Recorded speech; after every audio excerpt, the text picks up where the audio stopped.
आइए विश्वास करें कि परमेश्वर का वचन हमारे जीवन में कार्य करेगा और इसे पूरे दिल से स्वीकार करेंगे।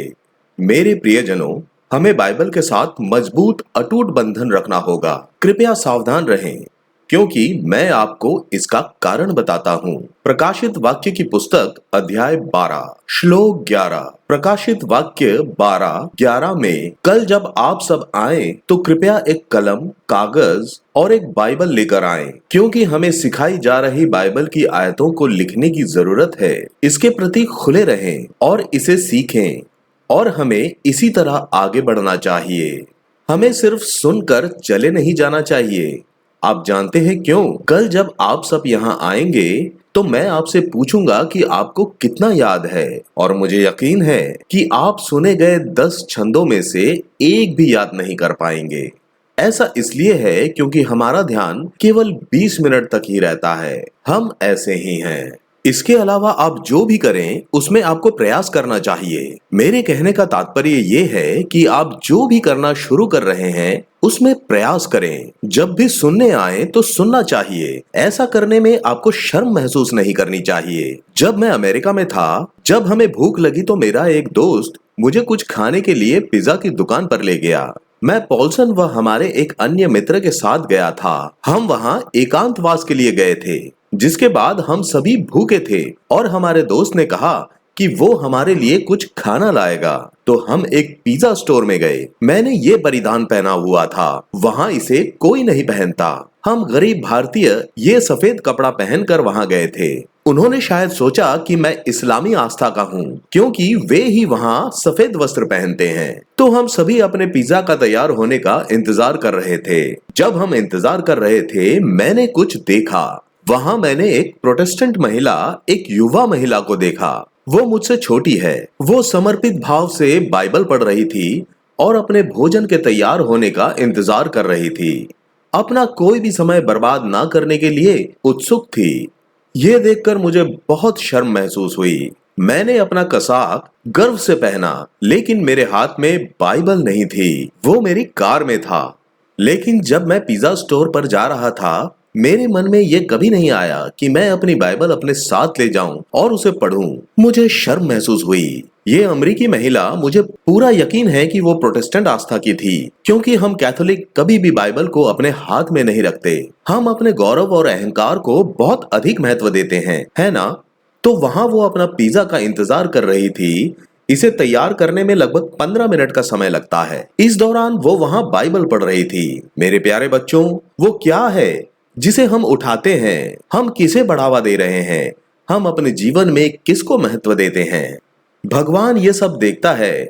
इस संदर्भ में बाइबल की इस आयत 2 इतिहास 16:9 पर ध्यान दें। श्लोक इस प्रकार है, क्योंकि प्रभु की दृष्टि उन लोगों को बल देने के लिए सारी पृथ्वी पर फैली हुई है, जिनके हृदय उनके प्रति पूरी तरह समर्पित हैं। तो भगवान सबको देख रहा है। इस धरती पर जहां 700 करोड़ लोग हैं, भगवान की कैमरे की आंखें उन सभी को देख रही है और उन तक पहुंच रही है। उन सबको बड़े ध्यान से देख रहा हूं। भगवान किसे देखता है? क्योंकि प्रभु की दृष्टि उन लोगों को बल देने के लिए सारी पृथ्वी पर फैली हुई है, जिनके हृदय उनके प्रति पूरी तरह से समर्पित हैं। दिल पूरी तरह से प्रतिबद्ध है। इसका मतलब है कि जब वो हमें देखता है तो उसे हम में उस प्रतिबद्धता को खोजने में सक्षम होना चाहिए। इसलिए जब किसी परिवार का मुखिया बाइबल लेकर आता है, इसे गर्व के साथ हाथ में लेने और बाइबल को वो महत्व देने से फर्क पड़ता है जिसके वह हकदार है। इसके अलावा मुझे लगता है कि यहाँ आने वाले अधिकांश लोगों के पास अपने वाहन हैं। इसलिए एक बाइबल और नोटबुक के साथ यहाँ आकर पर्याप्त प्रयास करें। इसलिए आप जो कुछ भी करें, आपको अपना पूरा प्रयास करना चाहिए। तिरुवनंतपुरम में एक युवक है जिसने मुझे बहुत प्रभावित किया है। एर्नाकुलम या वहां के आसपास कहीं से एक युवक, उसका नाम क्रिस्टोफर है। एक बार क्रिस्टोफर मेरे पास आया और कहा, कैसे तिरुवनंतपुरम में समुद्र के आसपास रहने वाले बच्चे ड्रग्स, शराब, चरस और हशीश के शिकार हैं। वे इन व्यसनों, इन पापों के गुलाम के रूप में ही जी रहे हैं, और फिर वे खतरनाक गिरोहों माफियाओं के साथ जुड़ जाते हैं और अंत में खुद को नष्ट कर लेते हैं। और मैंने कहा, प्रिय क्रिस्टोफर, मैं भी इस स्थिति से बहुत दुखी हूँ। धर्मोपदेश के हिस्से के रूप में हम इन स्थानों पर गए हैं और उस समय हम जो कर सकते थे वो किया है, लेकिन कई अन्य जिम्मेदारियों के बीच हम इस मुद्दे पर वो ध्यान नहीं दे सके जिसके वे हकदार हैं। लेकिन फिर उन्होंने समझाया कि वो उनके लिए कैसे कुछ करना चाहते हैं। मैंने उन्हें पहल करने और स्थिति को समाधान करने के लिए कहा। मैंने उनसे वादा भी किया था कि मैं उनका साथ दूंगा, जिस पर उन्होंने कहा कि पिछले वर्ष युवा पुरुषों का एक समूह किसी भी चर्च में एकत्र हुए हैं और उन्हें अनुमति देगा। समुद्र के पास रहने वाले लोगों के लिए एक रात्रि निगरानी प्रार्थना का आयोजन किया गया था। वो वेट्टुकाट चर्च में हर पहले शुक्रवार को रात्रि निगरानी प्रार्थना आयोजित करने का प्रस्ताव रखता है। वो पहले पूछते हैं, क्या आप वहां आएंगे? मैंने कहा, हाँ, जब भी मैं शहर में रहूंगा मैं वहां रहूंगा। इसलिए जब रात्रि निगरानी प्रार्थना की सारी व्यवस्था पूरी करने के बाद क्रिस्टोफर ये देखने के लिए फोन रखता है कि क्या मैं उसके साथ शामिल होने के लिए उपलब्ध हूँ। ये कहकर कि हम यहाँ हैं, वेट्टुकाट चर्च के बाहर मध्यस्थ प्रार्थना कर रहे हैं। क्या आप 1 घंटे के लिए उपलब्ध रहेंगे? मैं 3-4 ब्रदर के साथ वहां पहुंचता हूं। हम इन नव युवकों को रेत में प्रार्थना करते हुए देखते हैं, जहां वेट्टुकाट में क्राइस्ट द किंग चर्च के प्रांगण में है। रेत के कणों के माध्यम से अपने घुटनों पर रेंगना। तिरुवनंतपुरम के 10 से 15 युवा घुटनों के बल रेंगते हुए प्रार्थना कर रहे हैं। उन सभी युवाओं के लिए नशीली दवाओं और शराब जैसे सभी प्रकार के नशे के आदी, बस अपनी जान बचाने के लिए। और ये क्रिस्टोफर एक बेरोजगार आदमी नहीं है। वो अच्छी वेतन के साथ आईटी कंपनी में काम कर रहा है। वो शादीशुदा है और उनका एक अनुकरणीय साथी और एक बच्चा भी है। वो अच्छे परिवार से आ रहे हैं और अच्छी आर्थिक स्थिति में हैं। उनके पास वास्तव में इन अनाथ बच्चों के लिए आधी रात को रेत से रेंगने का कोई कारण नहीं है।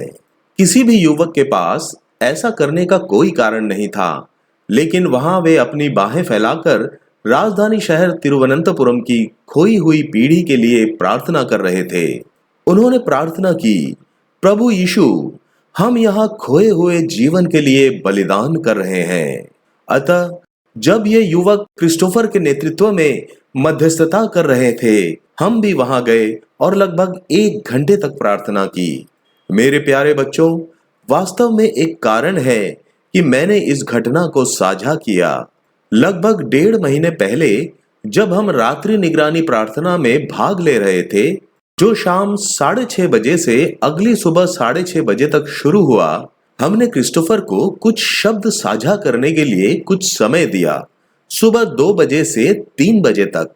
उन्होंने कहा, क्या आप जानते हैं कि मुझे मन की शांति नहीं है? मेरा दिल भारी और बोझिल है, लेकिन इसका कारण मेरा घर, पत्नी, बच्चे, माता पिता या रिश्तेदारों की वजह से नहीं है। ये हमारे शहर के उन लाखों युवाओं के कारण है जो उनकी आत्माओं को नष्ट कर रहे हैं। तिरुवनंतपुरम में लगभग 30 लाख लोग हैं, जिनमें से कई युवा हैं जो बिना किसी लक्ष्य के खुद को हमेशा के लिए खो जाने दे रहे हैं। बोझ बढ़ता गया और मेरे दिल में मदद के लिए चिल्लाहट उठने लगी और हम मध्यस्थता की प्रार्थना करने लगे। उन्होंने घटना की परिस्थितियों को समझाते हुए आगे कहा, प्रिय भाइयों, क्या आप जानते हैं कि मैं अपने दिल में इतना भारी बोझ क्यों उठा रहा हूं? जब मैं अपने बिस्तर पर लेटता हूं तो रात को मुझे नींद क्यों नहीं आती? मेरे पिता पीओसी बाइबल को अपने दिल के करीब रखते हुए इस तरह के युवाओं से मिलने के लिए घर घर जाते थे। मेरे पिता एक धनी व्यक्ति जो एक बहुत ही प्रतिष्ठित परिवार में पैदा हुए थे, अपनी बाइबल अपने साथ ले जाते थे और संघर्षत परिवारों से मिलने जाते थे और उनसे भगवान के पास वापस आने की विनती करते थे। उनसे चर्च में वापस आने और अधिक प्रार्थना करने और अधिक एकांतवास में भाग लेने का अनुरोध करता है। मेरे पिता स्वर्ग के लिए आत्मा प्राप्त करने के लिए घर घर गए, मैंने देखा है।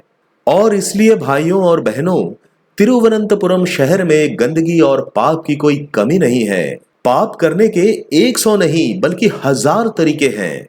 यहाँ तक कि बुराई के हिंसक आकर्षण उसकी ओर अधिक आकर्षित कर रहे थे।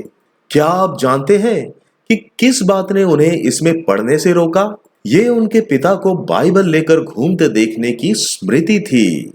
प्रिय माता पिता, आप आने वाले पीढ़ी के लिए क्या बचा रहे हैं? क्या आपका बैंक बैलेंस आपके बच्चों की रक्षा कर सकता है? क्या आपकी कमाई हुई सारी संपत्ति आपके बच्चों की रक्षा कर सकता है? क्या आपकी संपत्ति और उपाधियां आपके बच्चों की आत्मा की रक्षा कर सकती है? क्या आपकी कमाई आत्म विनाशकारी युवा पीढ़ी की मदद कर सकती है? एक माँ और पिता जो परमेश्वर के वचन को अपने दिलों में संजोए रखते हैं और उनके आसपास बड़ा होने वाला बच्चा सबसे भाग्यशाली होता है। क्या आपको वो पीढ़ी याद है जो चंगनासेरी, कोट्टायम और पाला से पहाड़ी इलाकों में चली गई थी? ये वो पीढ़ी थी जिन्होंने घर बनाने से पहले चर्च बनाए थे। झोपड़ियों में रहते हुए भी उन्होंने शानदार चर्च बनाए। क्या आपको वो पीढ़ी याद है? वे कांटों, जंगली जानवरों और सांपों के माध्यम से पैदल चलते थे, सड़कों और फसलों के लिए रास्ता साफ करते थे। यहां तक कि जब मलेरिया और हैजा जैसी घातक बीमारियां सामने आई, बारिश और परिवारों को एक एक करके अलग अलग तरीकों से तोड़ने के बावजूद वे हर सुबह चर्च जाते थे और हर शाम एक साथ प्रार्थना करते थे। वे गाय के गोबर में लिपटे फर्श वाली एक टूटी हुई झोपड़ियों में प्रार्थना के लिए घुटनों के बल झुक गए। वे गाते थे, माला का पाठ करते थे और अपनी फटी हुई जीर्ण शीर्ण बाइबलों के साथ भगवान की आराधना करते थे। हम उस पीढ़ी के वंशज हैं जो इस तरह रहती थी। क्या मैं कृपया पूछ सकता हूं, हे प्रिय माता और पिता, आप अपने आने वाली पीढ़ियों के लिए क्या छोड़ के जा रहे हैं? एक प्रार्थनाशिला पिता। मैं सऊदी अरब में एक युवक को जानता हूं। वो एक संत व्यक्ति है। यूरोप में इंजीनियरिंग करने के बाद वे यहां वापस आए और कुछ समय के लिए यहां रहे। वर्तमान में वो सऊदी अरब में अपने पिता के व्यवसाय में मदद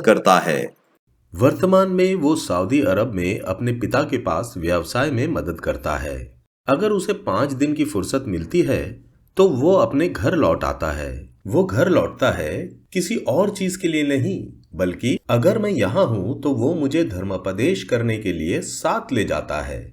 ये यीशु के बारे में बताने के लिए अकेले लोगों की तलाश में सड़क पर निकलता है। वो यहाँ अपने दोस्तों के साथ पिकनिक या सैर के लिए नहीं आते। वो यीशु के लिए आत्माओं को बचाने के लिए आता है। वो हमेशा कहते हैं कि ये पर्याप्त नहीं है, पर्याप्त अभिषेक नहीं, पर्याप्त अनुग्रह नहीं, पर्याप्त प्रार्थना नहीं, पर्याप्त प्यास नहीं। उस युवक ने मुझे कहा, क्या आप जानते हैं कि मुझे अपने जीवन में सबसे बड़ी आशीष क्या मिली है? ये इस बारे में नहीं कि मेरे पास 2 या 3 घर है, यहां तक कि वो व्यवसाय भी नहीं जो मेरे पिता ने बनाया है, या मेरे बैंक के खाते में पैसा है। यह तथ्य है कि जब मैं आधी रात को उठता हूं 2 या 2:30 बजे बाथरूम जाने या कुछ पानी पीने के लिए, मैं देखता था कि मेरे पिता अभी तक सोए नहीं थे। उनके कमरे में लगातार रोशनी रहती थी और दरवाजा खुला छोड़ दिया जाता था। जब मैंने अंदर देखा तो मैंने एक जलती हुई मोमबत्ती और मेरे पिता को अपने घुटनों पर देखा। परमेश्वर के सामने प्रार्थना करना और रोना, और मैंने इसे कई रातों में देखा। ये मेरे जीवन में अब तक का सबसे बड़ा आशीर्वाद है। ये सबसे अच्छा उपहार है जो मेरे पिता मुझे दे सकते हैं। यह वो व्यवसाय नहीं जो पिताजी ने मेरे लिए छोड़ा, न ही वो पैसा या शिक्षा जो उन्होंने मेरे लिए प्रदान की, यहां तक कि मेरी उच्च शिक्षा भी नहीं जिनके लिए उन्होंने मुझे इंग्लैंड भेजा था। हमारी घायल पृथ्वी के लिए भगवान से प्रार्थना में बाहें फैलाई। यह सबसे बड़ा उपहार था जो मेरे पिता ने मुझे दिया। मेरे प्यारे बच्चों, मैं आपको यह सब अपने विश्वासों के बारे में शर्मिंदा न होने के महत्व पर जोर देने के लिए बता रहा हूं। आपके बच्चों को आप सबको हाथ में बाइबल लिए चर्च आते देखना चाहिए। उन्हें ध्यान देना चाहिए कि आप एक नोटबुक में नोट करके परमेश्वर के वचन पर कितनी लगन से ध्यान करते हैं, आप इसे कैसे रेखांकित करते हैं और इसका अध्ययन करते हैं।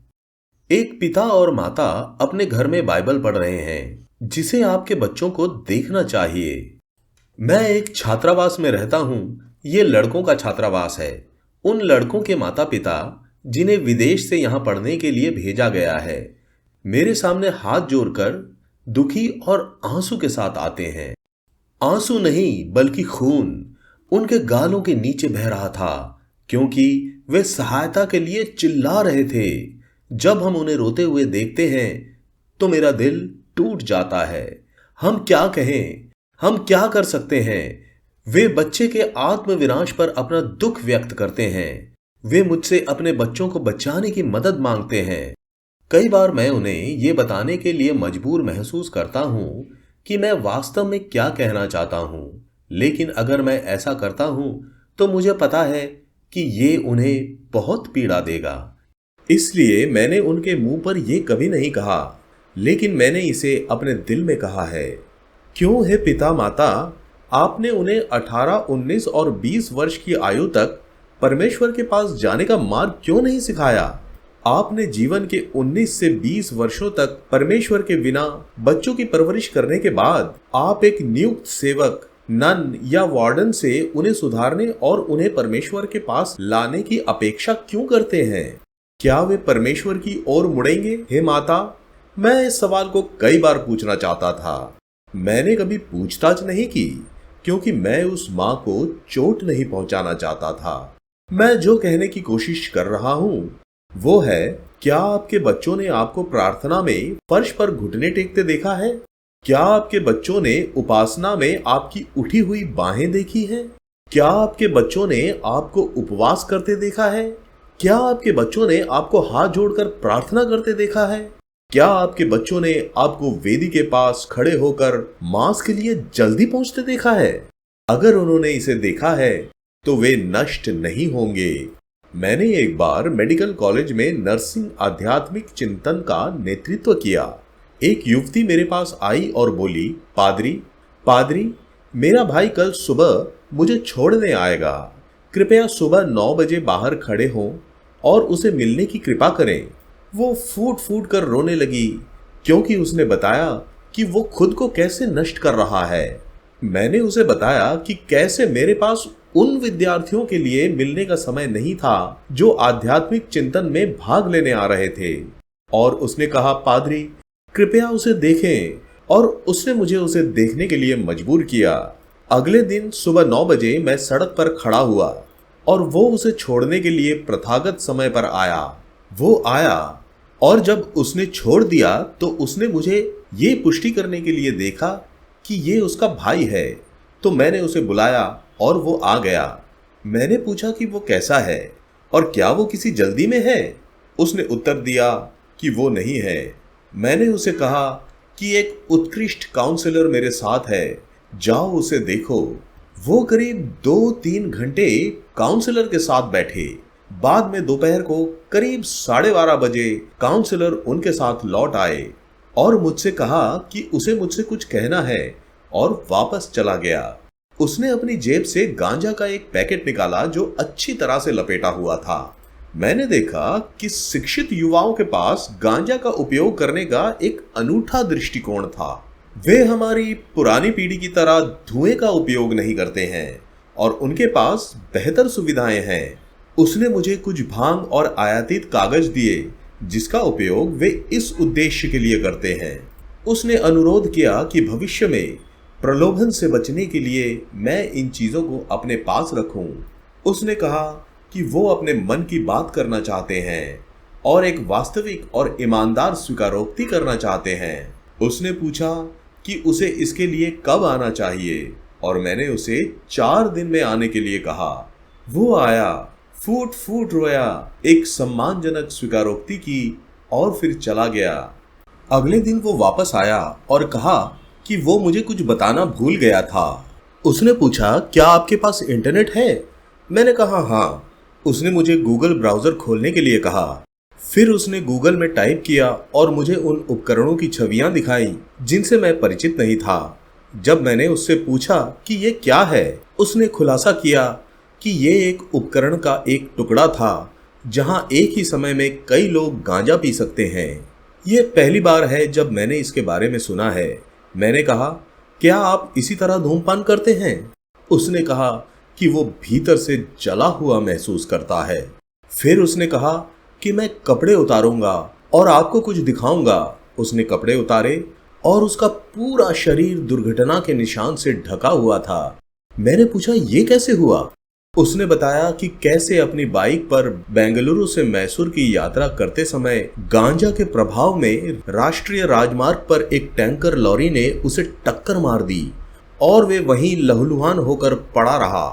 वो परमेश्वर की कृपा से या शायद अपने माता पिता की प्रार्थनाओं के माध्यम से बच गया था। इसलिए दुर्घटना ने उसके बाहरी शरीर को बर्बाद कर दिया, जबकि उसके अंदरूनी हिस्से को नशीली पदार्थ भरे हुए थे। उसने कहा कि वो जीना चाहते हैं और एक सभ्य बेटा और भाई बनना चाहते हैं। इसलिए वो मेरे पास आया और उसने स्वीकारोक्ति किया, क्योंकि वो अपने परिवार के साथ खुशी से रहना चाहता था। उसने कहा, बेंगलोर और मैसूर के बीच मार्ग पर मेरी मृत्यु नियत थी, लेकिन परमेश्वर ने मेरी जान बचा ली। मैंने उसके बाद सब कुछ खत्म करने के लिए मजबूर महसूस किया। कल ये एक उत्कृष्ट परामर्श सत्र था और मुझे विश्वास है कि परामर्श मुझे देख रहे हैं। मैंने स्वीकारोक्ति कर लिया और संकल्प लिया कि मैं अब नशीली दवाओं का उपयोग नहीं करूंगा। ये एकमात्र चीज नहीं है जो मैं आपको दिखाना चाहता हूँ। मेरे माता पिता ने मुझे पढ़ने के लिए भेजा, लेकिन मैं बर्बाद हो गया। मेरे 4 साल और मैंने अपमानजनक पदार्थ खाकर और किसी भी कक्षा में भाग ना लेकर खुद को नुकसान पहुंचाया। आज मैं स्वस्थ होने का संकल्प ले रहा हूँ। मेरी स्वीकारोक्ति और प्रतिबद्धता होने के दृढ़ संकल्प ने मुझे आने के लिए प्रेरित किया। कृपया मेरी माँ को अपने विचारों और प्रार्थनाओं में रखें पादरी। ये सब के दौरान मेरी माँ ने कभी भी मेरे लिए प्रार्थना करना बंद नहीं किया।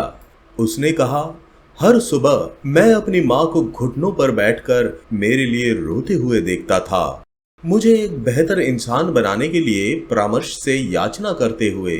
और यही वजह है कि मैं आज एक बदले हुए इंसान के रूप में आपके सामने खड़ा हूँ। युवक अब वास्तव में अपने जीवन से संतुष्ट है। मैं उनका नाम उजागर नहीं करना चाहता। वो आज एक अच्छी नौकरी के साथ एक अच्छा जीवन जी रहा है, क्योंकि वो अपने पिता को अपने व्यवसाय में सहयोग करता है। मेरे प्यारे बच्चों, क्या आप समझते हैं कि मैंने आपको ये सब क्यों बताया? मैंने बाइबल लाने का महत्व पर जोर देकर शुरू किया और आगे बढ़ता गया। कठिनाई के समय में परमेश्वर को पुकारने में कोई अनिच्छा नहीं है। मैं बस अपने भाइयों और बहनों को ये बताना चाहता था कि एक आदर्श कैसे बनना चाहिए। कठिनाई के समय में परमेश्वर को पुकारने में कोई अनिच्छा नहीं है। मैं बस अपने भाइयों और बहनों को ये बताना चाहता था कि आपको आदर्श कैसे बनना चाहिए। यदि आप मुझसे पूछें कि क्या बाइबल लाना इतनी बड़ी बात है, तो मैं कहूँगा कि हाँ, ये है। एक छोटा सा प्रयास करने से भी फर्क पड़ता है। अपनी धार्मिक पुस्तक को पवित्र मास में लाएं। मेरी वीडियो विकल्प फेसबुक और व्हाट्सएप पर व्यापक रूप से प्रसारित की गई है और मुझे इसके लिए कठोर आलोचना मिली है, जिसमें मेरा तर्क है कि चर्च जाने वालों को केवल संग्रह से चिंतित नहीं होना चाहिए। ये मेरे भाषण का हिस्सा है जो मैंने कहीं दिया था। मैं आप सभी के लिए फिर से ये बात कहना चाहूँगा। मैंने देखा है कि लोग गरीबी, दुख और लाचारी के समय प्रार्थना करने आते हैं। वे न केवल अंदर बल्कि कलीसिया के सामने भी परमेश्वर की आराधना करते हैं।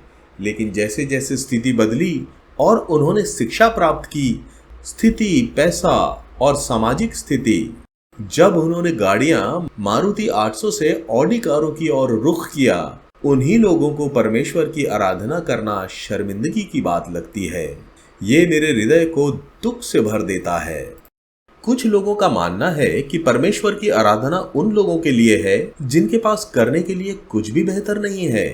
बाइबल और माला पकड़ना सिर्फ उन लोगों के लिए है जिनके पास उपयुक्त नौकरी नहीं है। उनका मानना है कि एक बार जब आप जीवन की अधिक गुणवत्ता प्राप्त कर लेते हैं, तो आपको धर्म छोड़ देना चाहिए। मैंने उस चर्च में ऐसा होते देखा है जहां मैंने बात की थी। केवल गरीब और कम भाग्यशाली ही चर्च के अंदर होंगे। जिनके पास धन और समृद्धि है वे बाहर खड़े रहेंगे। भूखे, कमजोर और सबसे कम भाग्यशाली चर्च के अंदर हैं, जबकि शक्तिशाली और धनी बाहर हैं। मैंने इसी बारे में बात की जिससे मेरी काफी आलोचना हुई। मेरे प्यारे बच्चों, ध्यान दें, आपके बच्चे इससे क्या देखते हैं और सीखते हैं। गरीब और बेरोजगार चर्च में हैं, जबकि ऊंचे कद वाले अमीर बाहर खड़े हैं। आपके बच्चे क्या सोचेंगे? परमेश्वर की आराधना अयोग्य, असहाय और शक्तिहीन लोगों के लिए है। यही बात बच्चे अंततः यही को विश्वास है। वे इसी तरह से जारी रहेंगे। वे दुख के समय परमेश्वर की आराधना करेंगे और जब परिस्थितियों में सुधार होगा तो वे बाहर भी खड़े होंगे। अगली पीढ़ी अनुसरण करती रहेगी। अतः मैं आप लोगों से कहता हूँ, आप लोगों में से सबसे प्रमुख को सामने खड़े होकर परमेश्वर की आराधना करनी चाहिए। यही आपके बच्चों को देखना चाहिए। आइए हम सब कहें हालेलुया। आइए हम सब कहें हालेलुया। आइए हम सब कहें हालेलुया। जब भौतिक परिस्थितियों में सुधार होता है तो भगवान की पूजा करना शर्मनाक हो जाता है। सभी आध्यात्मिक मामले मूल्य खो देते हैं और कोई भी प्रयास करना शर्मनाक हो जाता है। तो मेरे बच्चों, मैं जो बताने की कोशिश कर रहा हूं वो है, बाइबल पवित्र यूचरिस्ट के समान ही सम्मान का आदेश देती है। अगर मैं आपको पवित्र यूचरिस्ट के साथ सौंपूंगा तो आप इसे कितनी श्रद्धा से उसका आदर करेंगे। बाइबल भी इसी महत्व की हकदार है। चलो सब एक बार फिर खड़े हो जाते हैं। आइए हम उनसे अपना संदेश भेजने के लिए विनती करते हैं। प्रभु यीशु, आपका वचन नहीं बदलेगा, भले ही स्वर्ग और संसार बदल जाएं। हमें अपना अपरिवर्तनीय वचन दें। क्या आप सब थके हुए हैं? क्या ये ठीक है कि अगर मैं कुछ और समय लूं? इसमें ज्यादा समय नहीं लगेगा। मैं आपको लगभग 8:45 पर जाने दूंगा, ठीक है? कृपया विचलित ना हो। आप सभी अपनी घड़ियों को देखते रहते हैं और मुझे अपनी जम्हाई से धमकाने की कोशिश करते हैं।